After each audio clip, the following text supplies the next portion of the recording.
What's up, everyone? Welcome back to our channel. Today we got a very special episode. Steve Weast from Oregon invited us over. Steve is an old school reefer. He used to have an 850-gallon tank. Now he's got a 350-gallon tank and invited us over. So let's go check out inside what he's got going on. Let's go.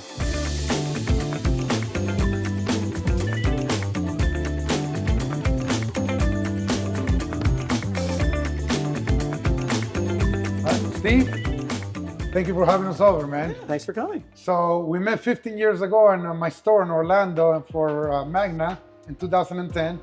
And I told you back then, it was so nice to meet you because I always look up to your tank. You used to have the 850-gallon tank. Yep. 850, right? 850. That's what it was? Yep. You were telling me just now, it was 6 feet wide, 8 feet deep, and 30 high. 30 high. And how long you had the tank out?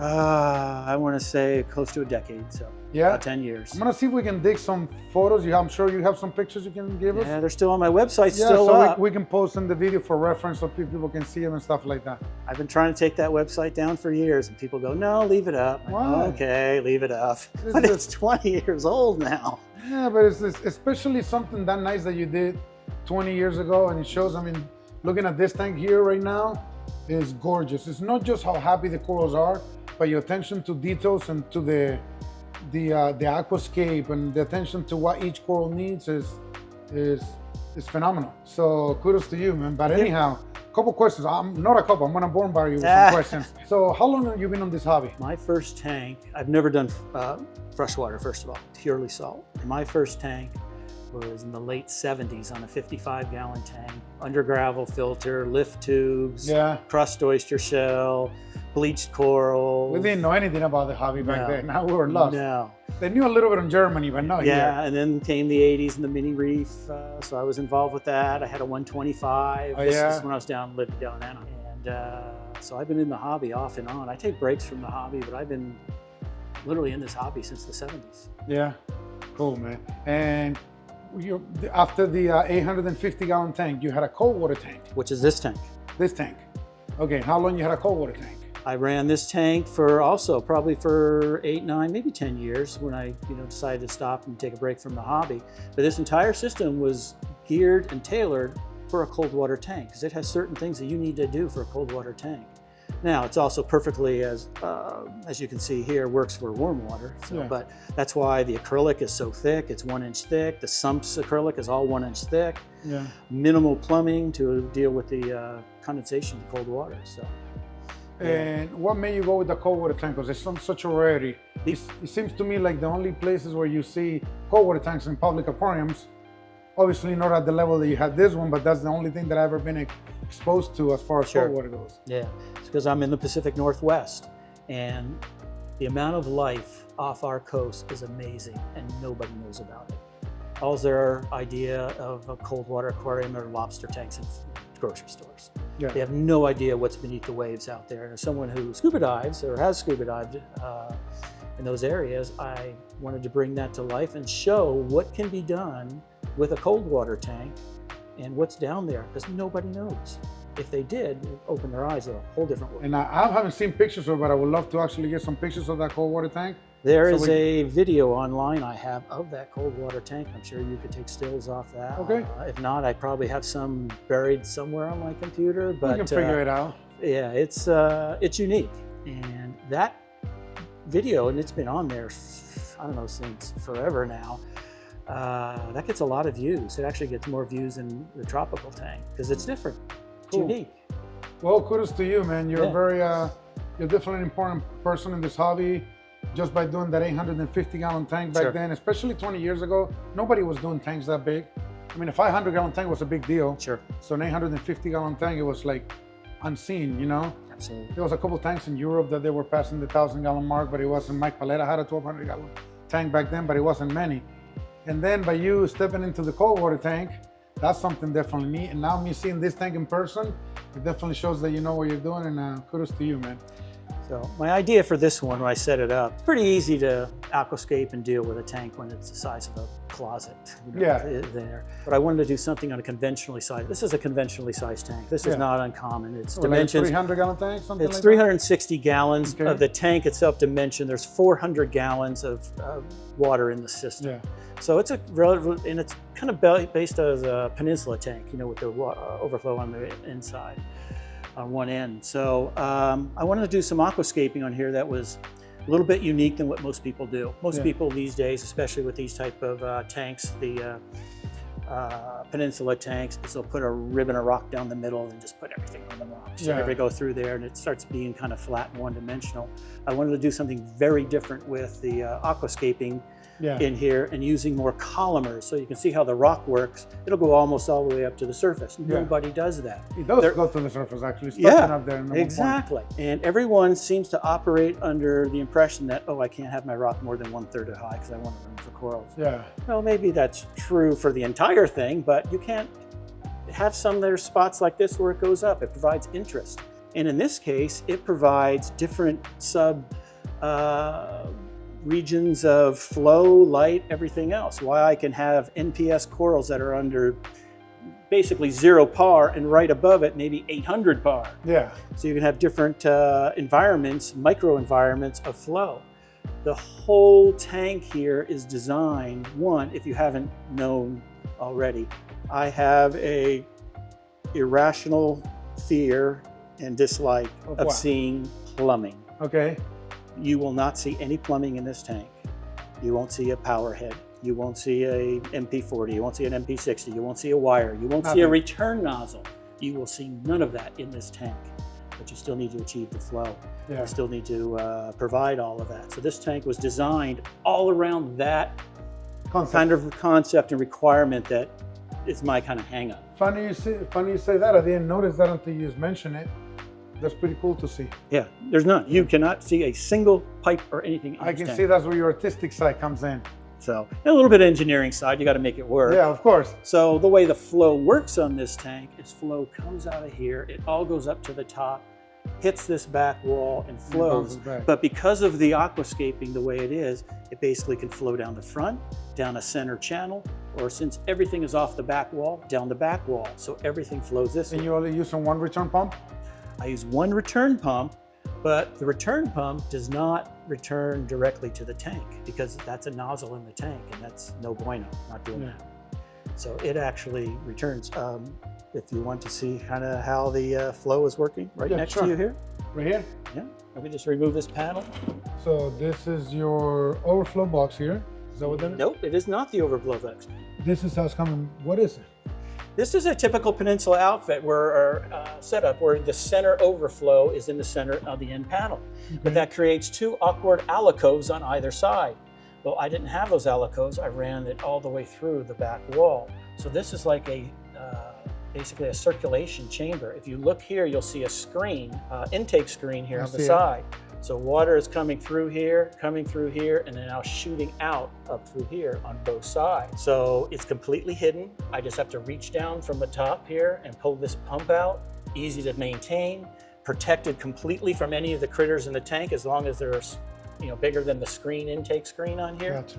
And it's completely hidden, and it comes through a penetration in the rock work, which shoots on up and out. So it's acting as a power head in there, basically. I'm basically like a hidden power I'm using a return pump as a power head. And it's hiding back there. And it's completely hidden and accessible. And not only that, these whole chambers here, which kind of worked out, they kind of work out like catch basins. So much flow comes through here. This is where all detritus collects. That's so easy just to vacuum out. Clean. That's cool. Yeah. I had a customer, we actually took down this tank.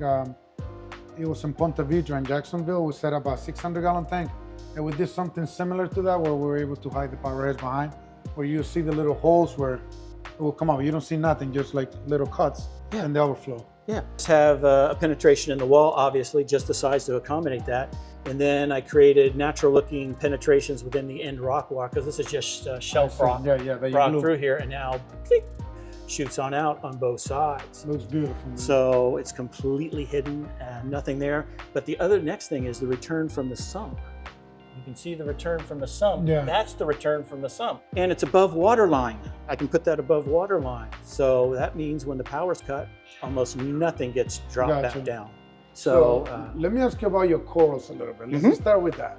Sure. Let's just start with anemones. Can you tell me what kind of anemones you got in here? Because that's the first thing that I noticed. Yeah, I always kind of had a soft spot for anemones. The big one in here is a rittereye, and recently, huge. just a couple, well, it's now two, because recently, a couple months ago, it split. So now it's completely split. And it was really unusual. He's sitting on a columnar peninsula rock and just sticking up out of the middle of it. And the way he split, because he was on top, is he split by drawing himself down there like on a big old straw. And that's how he split himself apart. Then both ends came together and whoop, both ends went back up top, whereas the way you see him now. And I didn't catch it fast enough because I wanted him to heal. I'd like to kind of remove one of them because it's massive. It's like, it was massive before, and now it's getting bigger. Are they fully split right now? Oh yeah, they are fully split. But you can see where they were together, right? Where so there's one in the back. Yeah, that's one in the back. And that kind of right along the top crown there. I see it now. Yeah, is really the dividing line there. The mouths haven't fully moved to the center yet. Okay, and then you have a blue carpet. This is a blue carpet is a Hedoni. They prefer sand. Okay. They prefer a fair amount of light, and they like flow. So you can see where he is. He's at the sand rock interface. That's what they prefer. Yeah. He likes flow, so he's at the entrance of that channel where so much flow. You can see his tentacles kind of folding over there. Enjoying the flow there. And he hasn't moved, and he's been there almost in the beginning when I set up this tank almost 5 years ago. Yeah. So then you got the rock flower there in the front. And there are 3 rock flowers in here. Okay. This one here, which seems to get bigger and bigger all the time. There's one on the side and one over. My favorite one is on the side over here, I see which has the pink and yellow on through here. What do you have up there, the big giant one? Yeah, the big giant one. He is a Gigante carpet, and he started off as a little guy and he has grown enormous. He also has 2 feet across. Yeah, easy. And then 2 other gigs down here, a blue one and another bright green one on the side. That's gorgeous right there. Yeah, so they're some of my favorite anemones because they get a little longer tentacles, and they do not like sand. They want to be on hard rock, and they want to have flow. So the biggest part of the flow, or the strongest part of the flow, is this end. Water comes up top, bounces, shoots down, and now goes through the different channels all the way back and feeds back on the other side. Let's talk about some of the Aggros. Obviously, the Oregon Tort you have here, that's an OG from this area. Yes, it is. It's one of the most beautiful blue aquaporas we'll ever see. Still haven't seen another wild one with that color. Nope. So you have a lot of aquapora on top. You know some of them? Most of these are really unnamed. Some are unnamed because I'm not a collector. Okay. I take what I like, and it has a specific purpose in my tank, but I put it in here. I don't care if it has a name or doesn't have a name. Gotcha. It may be wild, it may be maricultured, it may be from somebody else's tank. I prefer not having a name because the price goes up. But that's good, because I tell people that all the time. I'm like, you can buy a coral 5 years ago, it was $1,000, and now the coral, you find it for $40, $50. Most corals go down in price instead of going up in price, and people are always trying to have something because it's just something new. And I tell people, buy something because you like it. Because something that it looked, this Lobophilia here, red, it looked the same 10 years ago that it looks today. Exactly. So if it was rare back then, what's the difference about today? This is a story we were talking about. Steve Tariq came here 20 years ago. He was one of the first ones when their orange frangias came into California, he traded an arm and a leg for one. And 2 months later, there's boats of it coming with orange frangias. But literally, because he's never seen one.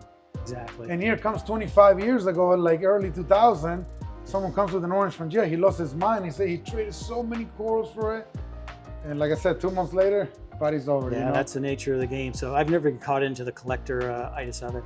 I'm mostly concerned about the overall presentation of the tank. I am not one who looks at individual polyps and counting how many colors are on this stem. It's the contrast that you're creating between the corals, like having a green one and a blue one, orange here. So exactly, like this here, all these bright orange. Bright orange is kind of hard to find in the hobby, so it really works well. It's a big shaded spot, but more importantly, it offsets a purple coral. Purple and orange, opposite ends of the color wheel. I really think. Most people, when they first see the tank, first thing they do is go ink right to there. That's because as humans, we're kind of, it's in our DNA. We'll go right to that. It's a reason why the blue hoaxami, that's actually a jade piece. That's this hard-lined hoaxami there. as soon as I put that in there, it makes the green slimer so much more, and it makes the hoaxamide. They play off each other. Yeah. Rather than going through there. So like you said, you can see it up here. You yeah. got blue, you got yellowish, Exactly. you got a little pinkish. Exactly. Purple next to it, blue again, green on the bottom. Yes, exactly. It's all cognizant of putting it through here. So I'm looking for corals that fit a growth pattern, a color. And I needed something here plating. So, you know, a pink Cadillac, which this is, which I think is Varta, something like that. Anyway, the pink Cadillac here. Of course, now he's getting so big, I'm eventually gonna have to do something with him, but it's perfect for just cantilevering over to provide shades for some of these lower lighted things. So I noticed you, it's a mixed reef, but you don't have a lot of soft corals in here. Is that because of the angels? No, they don't. I haven't seen the angels bother really anybody. I'm not a big soft coral fan, other than maybe some Ricordia. Not even a couple mushrooms, couple zoos? No, because they just tend to spread everywhere, and it's like I have enough to wrangle everything. I don't need to wrangle that too. You got enough. There is some little patches of zoos in here, little places here and there. Yeah, there's a little patch up there, there's a little patch up there, so but there's some in there, just incidental ones up there. But I've never been a huge soft coral fan. I had a big, because I've been resetting a lot of this tank, especially this area over here. I did have a big green toadstool. He was large in there, and I gave him to a local fish store. He was just getting too large. He was, you know, this big around. There's a video I did like 2.5 years ago. A gentleman in Orlando, Cristiano's his name, customer of ours. Biggest green leather I ever seen. The tank must have been 350-gallon tank, and it took 1/3 of the tank. Exactly.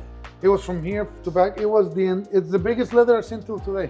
As corals get large, you need to decide, do I want to take it apart? Do I want to trim it? Do I just replace it and go a different direction? So I do a lot of that, especially once you start getting to the 3, 4, 5 year range. Yeah, and with the size of this thing and how healthy they are, you have to do it. If not, you're going to be without space in no time, and they're going to start killing each other. Exactly. So I see you got tons of fish, just Montes, Colis here, candy canes mixed in there. I mean, you got a giant torch back there. It's got to have at least 20, 30 heads, if not more. You got a couple of myceliums, a nice rainbow chalice down there. You got some short tentacle gonies. Those can be aggressive.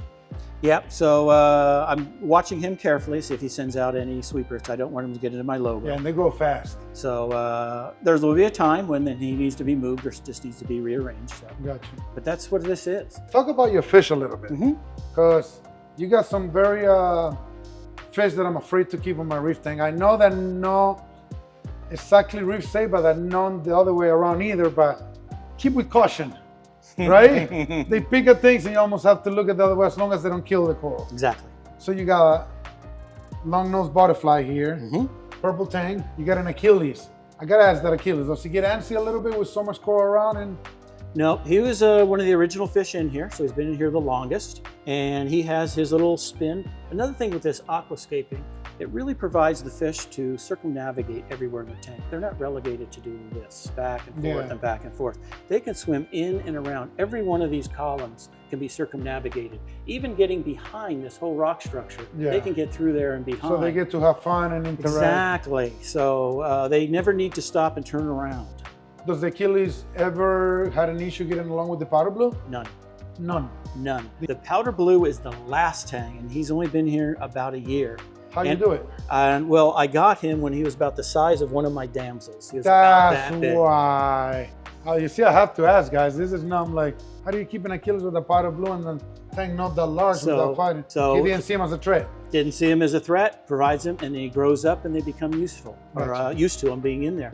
Same with the emperor. That emperor's been in here 2 years now. When I got him, he was the smallest emperor I've ever seen. He was about an inch, maybe less. I've never seen an emperor. And he's huge now. And he's huge now, but he's grown up on fish food that we provide, and he doesn't view the corals. The most I've ever seen him pick at is he likes to, and I think he just does it for fun, likes to pick at the gorgonians and watch the polyps retract. But I've not seen him. But the day he does, you know, I'm not saying he's going to stay that way forever. The long-nosed butterfly, he just goes around and picks. His nose is inside the corals quite a bit and looking. Still in the food. I think he's more active in the copper band for maybe catching anything. Oh yeah, that for sure, for sure. The powder blue doesn't like him as much. Royal Grandma, what else you have? Some yellow tangs. Coyote wrasse, my favorite up there. You have a pair of wrasses right here. What do you call those? That's a regular leopard, and the other one's an ornate. They've been in here a long time. They're little bitty guys. You get along so well, right? Yeah. You got a cleaner wrasse. Yep. What is this, a bargovie? No, that it's an oranine tilefish. Ordinary tilefish. Yeah, so different shape, different colors on there. We got the regal angel too right here. Yep. We're missing any fish, or that's most of them? No, there's a couple of. Oh, the huma trigger right there? Yeah, there's a little huma trigger, a little guy, so he doesn't seem to bother anything in here. But I don't have a whole lot of shrimps or snails or anything. Probably really shy on what most people have for cleanup because There's no rock. I'm the cleanup crew. Yeah, there you go. So can we look at your lights? One of the things that I use that a lot of people don't is I use multiple brands of lights. Most people think, oh, I use Radiance, I use Orphix, Gotcha. I use kind of them all. The main lights on there are Orphix icons. Okay, so you And got what, two main ones on the Two front? main ones. There's Orphic light bars. There's 4 of those on there. Okay. Kind of emulating what we used to use on the old T5s. Okay. Back beyond that are 2 Radions that are basically spotlighting the anemone. And then 2 Kessels on the far side, a 500 and a 360, spotlighting the anemones on the other side. Most of the light is provided by the icons, but the icons don't provide a lot of shimmer, and I like a little shimmer. That's from the Kessel. So then I came up with the Kessels, putting it on there, and a little bit from the Radions. So I'm using different lights do different things well. So I'm utilizing the different capabilities of each light to how I want to be lit That's in the cool how you tank. cater to a specific animal. Yeah. Too, you know? And these things are on swivels. I can move, when standing up here, I can move these all out of the way. Oh, that's huge. So you can work on the Yep. tank comfortable. There's nowhere in this tank I cannot reach. That's perfect. These things all just swivel right out of the way. That's great. You build that? Yes. So they're all on those swivels, basically 2 columns going back. And not only that, but I have them on kind of the hanging system here. I can basically put them at an angle. I can move them around at any time. They are not set. I can move them all around. That's a lot of light. What's the part at the very top? In the highest spots, like right where that gig is, it's approaching 2,000 because it's 2,000. right there. It's right underneath that light, and it's right there at the top. What about the bottom? In general, though, here is probably in the 700 range. Here's about the 500 range, and down here we're in the upper 2s. Because of the aquascaping, there are spots in here that are next to nothing, like these agonis and all. They're all shaded by things from up above. There's really everything from 0 to 1,000. All right, let me ask you about, what do you feed your tank? In the morning, everything get nori is first thing. So there's strapped together a couple sheets of nori on a rock for all the tanks and fish on that. And then usually flake food in the morning before I'm leaving. In the evening, it's all frozen, a variety of frozens, whether it's LRS, mysis, brine, canis. Mix it up. Mix it all up. So I keep a container with it all completely mixed up, and I just take out chunks, rinse it off, clean it off, and then she goes on the evening. So it's frozen at night, cereal in the morning, and nori in the morning. All right, and can you tell me a little bit of the parameters, nitrate, phosphates, calcium, alkalinity, magnesium? Yep. So everybody these days runs about the same thing, and I'm no different on that. I just So want to know. alkalinity runs about 8. Okay.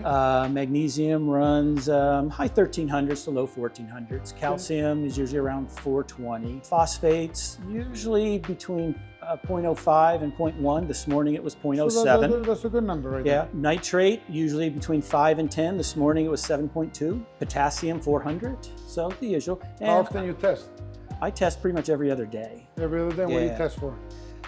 Basically the big 3, phosphate, nitrate, alkalinity. No, I also do ICP tests, usually ocean mode ICP tests. I do that every, let's say, 2 to 3 months type thing. And how do you dose calcium and alkalinity and magnesium to the tank? Well, let's, I will pull some of these off. It'll just take me a second here on these. But I'm using a calcium reactor as well as a caulk reactor. Okay. So these just pop right off. They just sit on there. I'm gonna go as far as saying a big one here. This is the cleanest sump I have ever seen in my entire life. And I've seen some meticulous tanks, but you take it to a whole new level, buddy. And there's a reason for that. The way I do water changes is purely by the sump. I don't touch the tank itself. I drain the sump. There's 100 gallons here. My water changes are once a month. And then 100 you scrub the gallons. sump. And then I usually wipe dry the tank, clean it all, the sump all down, fill it back up, power it back up, and go.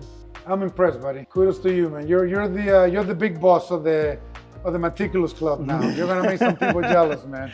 All right, So, UV sterilizer. 2 of them in series, Okay. not parallel, but series. One runs into the next. Okay. So that's a 120 watts there. And then calcium reactors. This is a georeactor. Nope, that What is it? not a, that is a sulfur reactor. Sorry. And that is control nitrate. Because with the amount of feeding and fish and large anemones, my nitrate will soar and uncontrollably. So I have to use So it's a denitrator, basically. So it's basically a denitrator.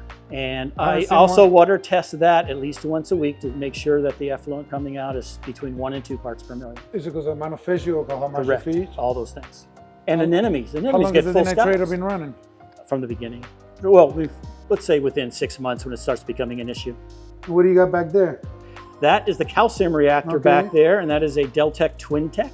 Deltec, old school. And that is a fantastic reactor because it only has one parameter, how much effluent you want. You can see the controller for it up on the back there. It's basically putting out now 25 liters per day. Is that a cold water stirrer? Correct. Okay, and how do you dose the cold water? It doses, I have in the crawl space in there, a reservoir and of RODI, which is filled automatically through my RO unit over there. So is it doing just your auto top of water? So it's doing auto top off water. Okay. And not all of the top off water. I can't, if I use 100% caulk, my calcium gets too high. Too high? So right now it's about 80% caulk and I have to fill the rest up with the float valve here on the side here. Okay. That fills it back up to water line here. So you got it down where it does it automatically? That automatically. So it does the 20 and 80. Yes. Okay. Bubble King Bubble protein King. skimmer? 250 deluxe. 250. They That work was, great, huh? yeah, that was running on my cold water tank. All the equipment here basically is I'm using on my cold water tank other than the filter roller. And this is to stop some of the bubbles, the micro bubbles? More than that. Basically, I want to filter the water quite a bit. You can see how there's very little water flowing over there, going through here. And that's because both the return pump, which is an Abyss, I can adjust, and also the skimmer. So it's just barely flowing over here. Basically, it's the skimmer that delivers the water from this chamber to that chamber. Okay. And that goes through a 5-micron sock. Okay. And I change that about once a week. So I've gone through there. Do you have any controller or dosers in here? I do. I have a dosers over here. There are 3 of them, actually 4 of them. What kind? Versus. Okay. So, and I have 3 things that I dose. I try to stabilize my pH. Okay. pH is a big problem for a lot of folks these days. Gone through here, and I'm no different. And one of the reasons is because of my reactor. The Deltec reactors, they keep a saturated CO2 automatically in the chamber, which means the effluent is pretty CO2 rich coming out, and it depresses pH, obviously. So it's a big problem. So I have you see a chamber there that I created in there. That off gas, that chamber back there is only for the reactor effluent, and it blows off all the CO2 because it has a long contact time. Kind of the gassing chamber? Yeah. So it blows it all off. When I put that in, I got a 0.1 rise in both. And it made a difference? 0.1 on pH, top and bottom, by doing that. So for dosing, so anyway, low, like my pH last night, low was 8.34. I'll usually top out at 8.45, 46. Gone through here. And then you got a roller mat also. Roller mat, this is where it all starts. First goes through here, through the roller mat. Now these roller mats, the filters are about 200 micron. Okay. So whereas this is 5 micron. So you can already see, I did a water change a week ago, the previous weekend, so it's been going for a little over a week now. You can already see stuff starting to build in here, whereas nothing builds over here. In the course of a month, this will all turn brownish with detritus before the next water change. That side will stay perfectly clean. Gone through here. So it first goes through the filter roller, then goes through the skimmer, and then through the filter sock. And the far filter sock over there is nothing. It's not for filtration. It's for splash control, noise control, and it's like a mixing. That's where the caulk goes in. So anything that doesn't dissolve or precipitates out, doesn't get in the tank, it's stuck in the. So one more question: water changes. Once a month, 25%, 100 gallons. What do you use? ESV. ESV. How long you been using ESV? I've always used ESV. Even back in the day on my 850, I always used ESV. Great product, man. Yes, mixes up clean perfectly. And it comes in 100-gallon boxes. So makes it really easy. No measuring, no nothing, just dump it all. Well, do you think there's anything that we didn't cover about this tank? No, the only other thing, which is would be a concern of many people, as you know, we're in a garage. And this is a active garage. We pull cars in, out all the time, right? So that's a concern of a lot of people. I get a lot of questions and emails, and we want to have some in the garage, but I'm worried about fumes and whatnot. How do you deal with all of that issues? Yeah. This garage here is about 1,200 square feet. I kind of have an exhaust fan up there that will exchange this air in here about every 20 minutes. Behind that door behind you here is an intake, and that's where all of the return air, and it's pulling air from my crawl space, which is modified air because of the ground in there. So it actually helps keep it cool and warm and things here. But also any fumes here is going out there. The skimmers here pull from the crawl space. So everything is outside air, ambient air, nothing from inside the garage. So I've certainly recognized that it's a problem for fumes and all which can get in the tank, especially with a skimmer and all. So it doesn't pull from here, it pulls from outside. What about getting cold in the winter here? Okay, again, it pulls air from my crawl space. So I've had it where it's been in the teens outside, and it'll get down to about 60 inside the garage because I'm pulling that warmer air, modified air out of here. This is a heater you find it? Yeah, I have a 1,000-watt heater, inline heater with my chiller on that side. And so that maintains it without a problem. So yeah, to maintain pH and stabilize pH and deal with the fumes, and being in a garage brings its own little challenges too. They're all overcome. Well, Steve, thank you very much for inviting us. One of the best looking tanks I've ever seen, seriously. Looks phenomenal. The aquascape, everything, the fish, just how you got no power heads that you can see nowhere, the lighting. It shows you attention to detail, you know. I'm so excited I got to see the tank. Sure, thanks for coming. To you. I hope you guys really enjoyed this episode. Please don't forget to subscribe to our channel, give us a like, post some comments below. We'll see you guys on the next episode.